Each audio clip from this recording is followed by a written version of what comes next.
सभी को नमस्कार। करियर फर्स्ट चैनल पर आप सबका स्वागत है। डिक्टेशन लिखने के लिए तैयार रहें। Ready start. यह अनुशासन स्वयं को सीमित करने के बारे में नहीं है, बल्कि स्वयं को और दूसरों को लाभ पहुंचाने की स्वतंत्रता की सुविधा से संबंधित हैं। बुद्ध ने यह भी शिक्षा दी कि आत्म जागरूकता और सचेतनता अत्यंत आवश्यक है। दुख के कारणों को समझकर और नैतिक व्यवहार का अनुशीलन करके व्यक्ति आंतरिक शांति और सजगता की स्थिति प्राप्त कर सकता है।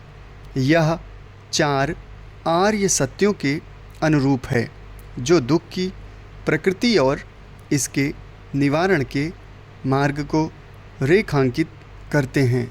भगवान कृष्ण द्वारा भगवद गीता में दी गई शिक्षा के अनुसार अनियंत्रित इच्छाएं उस बुद्धि, ज्ञान और कौशल को नष्ट कर सकती हैं जिसे विकसित करने के लिए व्यक्ति ने कड़ी मेहनत की है।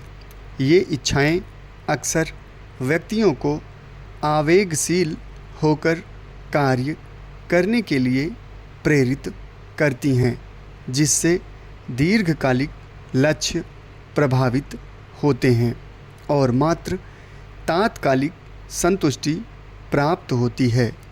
एक स्थिर और संतोषप्रद जीवन जीने के लिए आत्म संयम में निपुण होना और क्षणभंगुर इच्छाओं के प्रलोभनों से अप्रभावित रहना महत्वपूर्ण है।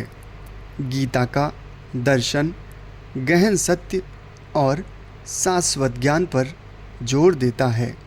सुधार की प्रक्रिया भीतर से आरंभ होती है। आमूल परिवर्तन का प्रारंभ स्व से ही होना चाहिए। आत्मसंयम को व्यवहार में लाना और अपनी इंद्रियों पर नियंत्रण हासिल करना हर व्यक्ति के समक्ष विद्यमान आंतरिक संघर्ष का निवारण करने हेतु आवश्यक है। पैरा। भगवान श्री कृष्ण की शिक्षाओं के अनुसार बौद्ध प्रगति और आत्मसंयम के समक्ष विद्यमान सबसे बड़ी बाधा इच्छाएं हैं। ये इच्छाएं विभिन्न तरीकों से प्रकट होती हैं, जैसे तत्काल आनंद की लालसा या मुख्य उद्देश्यों से विमुख करने वाले विकर्षण, मन की प्रशांति, सद्भावना, मौन, आत्मसंयम, निष्कपट स्वभाव। ये सभी मिलकर आत्मिक तपश्चर्या कहलाते हैं।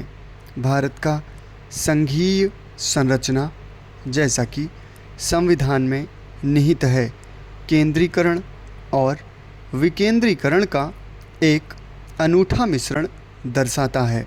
सहकारी संघवाद की अवधारणा इस संरचना का अभिन्न अंग है, जो प्रभावी शासन और सार्वजनिक सेवाओं की डिलीवरी सुनिश्चित करने के लिए केंद्र और राज्य सरकारों के बीच सहयोग का समर्थन करती है। भारत में संघवाद की जड़ें औपनिवेशिक युग में देखी जा सकती हैं, जब भारत सरकार अधिनियम 1935 ने प्रांतीय स्वायत्तता की शुरुआत करके संघीय व्यवस्था की नींव रखी थी। हालांकि केंद्र सरकार ने महत्वपूर्ण शक्तियों को बरकरार रखा, जिससे केंद्र और राज्यों के बीच भविष्य के संबंधों की दिशा तय हुई। स्वतंत्रता के बाद भारतीय संविधान निर्माताओं ने एक अर्ध संघीय संरचना को अपनाया, जहां शक्ति का संतुलन केंद्र सरकार के पक्ष में था यह निर्णय एक विविध और नए स्वतंत्र राष्ट्र में राष्ट्रीय एकता एवं अखंडता को बनाए रखने की आवश्यकता से प्रभावित था। हालांकि सहकारी संघवाद का सिद्धांत संविधान में अंतर्निहित था, जिसमें शासन के लिए एक सहयोगी दृष्टिकोण की कल्पना की गई थी। समाप्त। धन्यवाद।